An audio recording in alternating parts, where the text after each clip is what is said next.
Party को त्याग कर, उनकी नीति, नेतृत्व और उनकी क्रिया चरित्र को त्याग कर आज कांग्रेस की पार्टी में शामिल हुई। और आप सबने मुझे भारत जोड़ो यात्रा के तहत आप सबने अपने दिलों से जोड़कर के इस रोशनी को स्वीकारा है, और सबके लिए मैं आप सबका धन्यवाद देती हूँ, बहुत बहुत धन्यवाद करती हूँ कि इस बेटी की और बहन की कांग्रेस पार्टी और निवाड़ी में जितना उजियारा फैलाने में और मजबूती से गढ़ने का कार्य करूंगी, और निवाड़ी विधानसभा को रोशन करने का कार्य ये रोशनी बहन करेगी,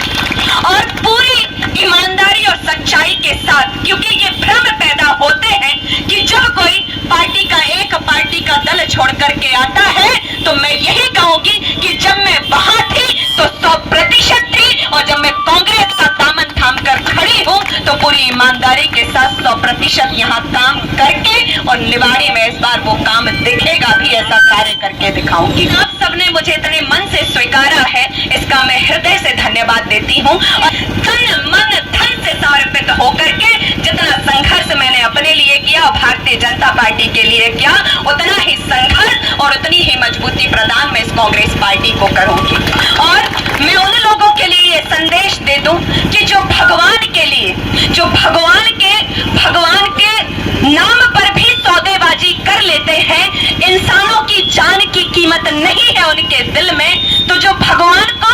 बेचने का सौदा भी भगवान के नाम पर जो वोट मांगने का काम करते हैं, ये उनके लिए है कि भगवान के सौदाबाजी भी आप कितनी ही कर लें, और जब अगर इंसानों के दिल में जगह आप नहीं बना पा रहे हैं, तो आप किसानों की धान बेचने की कीमतें भी, गेहूं और धान की कीमतें भी नहीं जमा पा रहे हैं, तो आप इंसान की जानों की कीमत और किसानों के और गरीब के मसहा बनने की क्या कीमतें लगाओगे। और मानना पड़ेगा कि जब राहुल गांधी आदरणीय कमलनाथ जी ने किसानों की पुकार सुनी और कर्ज माफी कर दी, तो उनको ये मानना चाहिए कि जब भारतीय जनता पार्टी में किसान गोली खा करके मरता रहा, तब उनका जमीर कहां चला गया था। और इस निवाड़ी विधानसभा ने तो ये ठान ही लिया है कि इसे अत्याचार, भ्रष्टाचार और जो नारी का सम्मान इन्होंने रुपयों में तौलने का काम किया है, उसे हम ठुकराते हैं और नारी सम्मान देकर उसको पूजने का कार्य करेंगे।